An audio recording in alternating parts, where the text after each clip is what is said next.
What's up, everybody? Welcome back to another Pitching Ninja's Filthiest Pitches of the Day. I am Pitching Ninja, and I'm here with that brown-eyed, handsome man himself, Will Leahey. What's happening, Will? I'd say exactly right, Ninja, except I have blue eyes, but I can't see that high. You're like 6'4", and I can't see up to it. It seems like every day we see something new in baseball and pitching. These guys are just freaks these days, breaking records all over the place. And one of the most striking things I've noticed recently is Edward Cabrera's changeups. He seemingly consistently is throwing 95 plus changeups, and yesterday he was hitting 96. I look back the last 10 years. Nobody is doing this. Edward Cabrera is an absolute unicorn with his changeup. And Ninja, you're the one who's pointed this out to me and most of the world. Let's get a little more insight in these changeups, Ninja. Well, it's definitely one of my favorite changeups. And I know folks are saying, changeup being fast, what good is that? Well, it's really good because the last 3 years, Cabrera's had a batting average against of under 200 on his changeup. It is an exceptional pitch. This year, he's got a 33% whiff rate on his changeup, and opponents are only slugging .327 against it. So it can work. It's just another way of gripping a ball. He uses his changeup mostly as a movement pitch, taking a little spin off it with that grip, and then creating different movement both vertically, so it has a little more drop, and also some arm side movement. There's more to a changeup than just changing velo. There's also the movement component, as Zach Greinke's pointed out, who throws a changeup sometimes harder than his fastball. I kind of miss that. Anyway, Edward Cabrera had a couple of 96-mile-an-hour changeups yesterday. Absolutely ridiculous stuff. There are pitchers that don't ever sniff 95 miles an hour on their fastball, and he's throwing changeups that fast. He had 6 Ks and 7 scoreless innings yesterday as the Marlins swam past the Phillies 10-1. He also had these sliders and curveballs. Now to the rest of my whip around the league, Zach Littell had 4 Ks and 5 scoreless innings. The Rays blanked the Orioles 2-0. He had this front door 2-seamer and splitter. He faced Corbin Burns, who had 3 Ks and 6 innings, giving up 2 runs. He had this slider and bend the knee curveball. Not a bad outing for Corbin Burns, but still, the strikeouts aren't there. Chris the Snake Flexen had 6 Ks and 6 innings, giving up 2 runs. The White Sox beat the Red Sox 7-2. He kept the Red Sox off balance with these changeups. I'm surprised you even showed up, Will. This one hurts, Ninja. He faced Richard Fitz. Good old Dick Fitz. The Dick Fitz wear it. Dickie Fitz had 2 Ks in 5 2/3 innings, giving up no earned runs, had this slider and sweeper. Just a solid outing by Richard Fitz, but not solid enough to beat the powerhouse that is the Chicago White Sox. Yeah, an impressive first outing, one to write home about, and then your team loses to the worst team in baseball history. So a little bittersweet here for Fitz. Hey, Grandpa, tell me about your first major league outing. Well, it was awesome, grandson. I went 5 2/3 innings, giving up no earned runs. Did you win? Nope, we lost. Well, was it a good team, Grandpa? Tell me about them. Yeah, it was the worst team in the history of baseball. Kyle Freeland had 4 Ks and 6 innings, giving up no earned runs. The Rockies topped the Brewers 4-1. He had this 2-seamer knuckle curve. He faced Freddie Peralta, who had 4 Ks and 4 2/3 innings, giving up 3 runs, and had this slider and changeup. Michael Wacha had 7 Ks and 7 scoreless innings. The Royals shut out the Twins 2-0. And he did throw a flock of flames this game. Had a bunch of fastballs, including this painted fastball, and of course, his trademark changeup. He faced Simeon Woods Richardson, who had 2 Ks and 4 1/3 innings, giving up 2 runs, had this elevated fastball and curveball. The Tigers mauled the A's 9-1. Will's favorite pitcher, Bo Brisky, had 2 Ks and 1 scoreless inning, giving up no hits. He had this painted 98-mile-an-hour heater and this changeup. To Bill Brasky! He faced JT Ginn, who had 5 Ks and 5 innings, giving up 3 runs, had these sinkers and changeups. The Giants slipped past the Padres 7-6. Spencer Bivens had 3 Ks and 4 1/3 innings, giving up 1 run. He had this cutter and sweeper. He faced Joe Musgrove, who had 7 Ks and 4 1/3 innings, but gave up 6 runs. Java Joe had this fastball, these sweepers, this cutter, and changeup. It was a dong fest against Java Joe.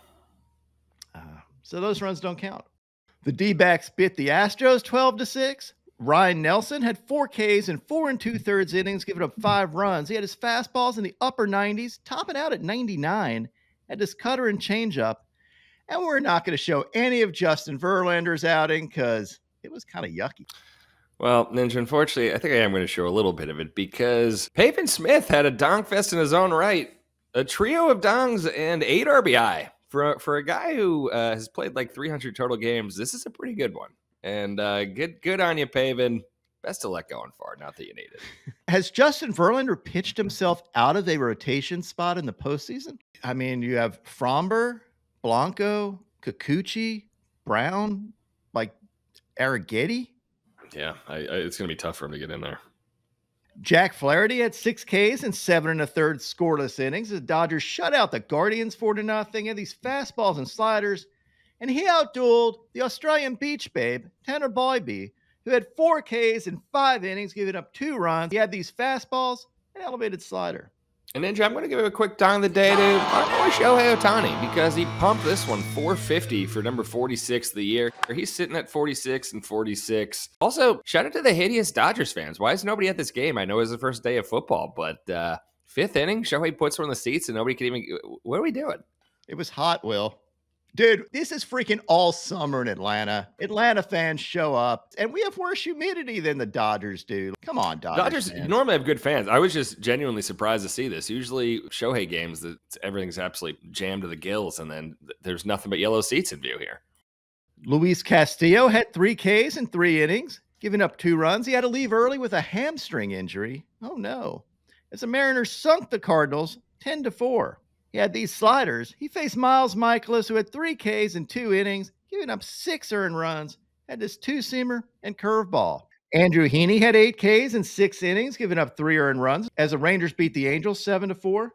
He had this slider and changeups. He faced Caden Dana, a.k.a. Zool.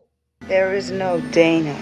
There is only Zool. Except this time, instead of Dana being possessed by Zool, the Rangers' bats were possessed because Dana got shelled. He had 1 K in 1 inning, giving up 5 runs. He got his K on this slider. The Cubs clawed past the Yankees 2-1. Jamison Tyone had 6 Ks in 6 innings, giving up 1 run. He had this backdoor 2-seamer and curveballs.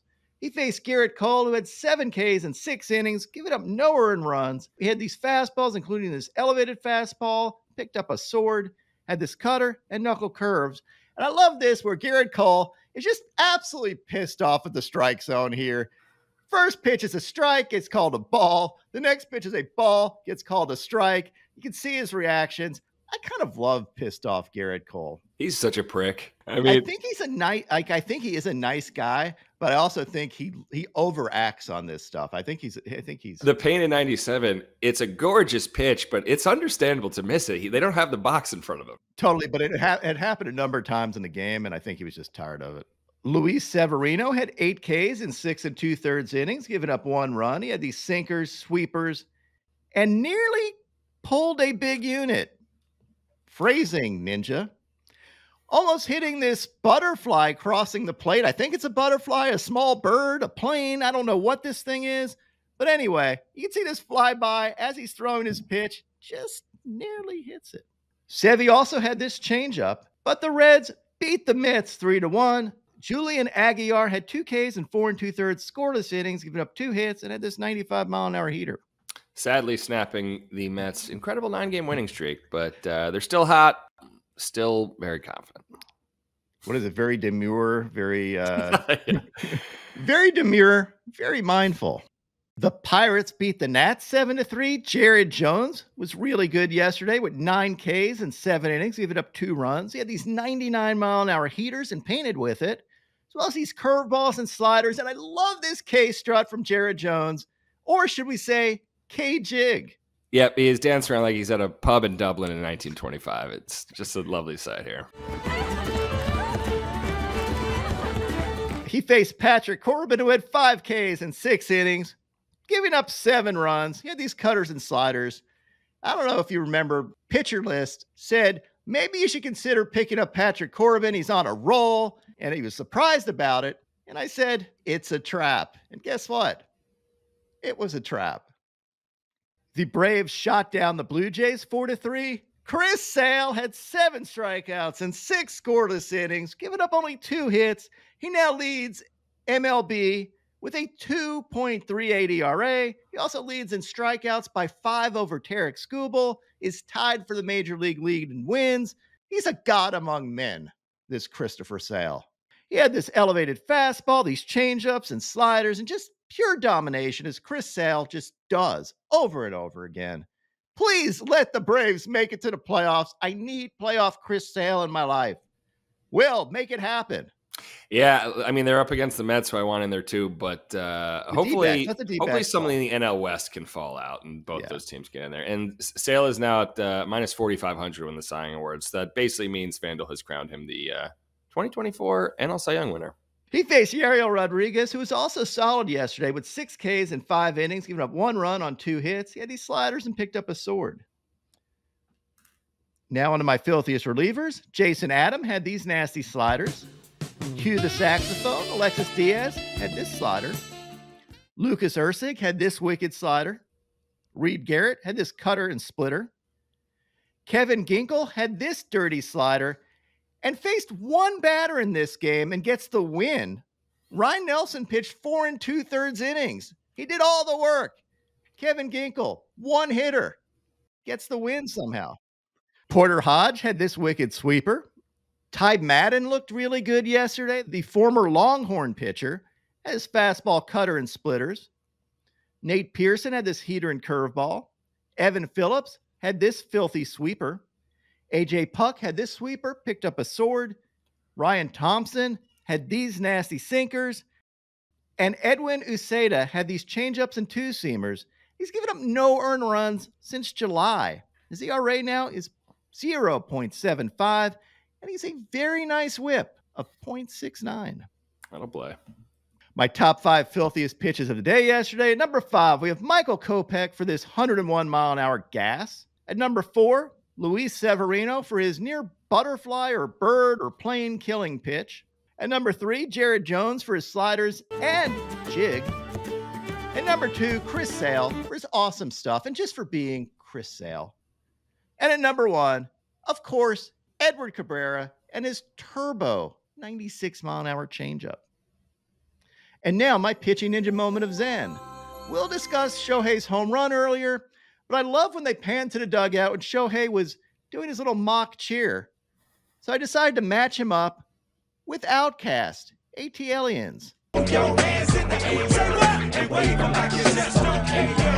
My picks of the day today, I'm going to start out with Paul Skeens for 7 Ks or more, then take Charlie Morton for 6 Ks or more, top it off with Reed Detmers for 6 Ks or more. What would your picks of the day be?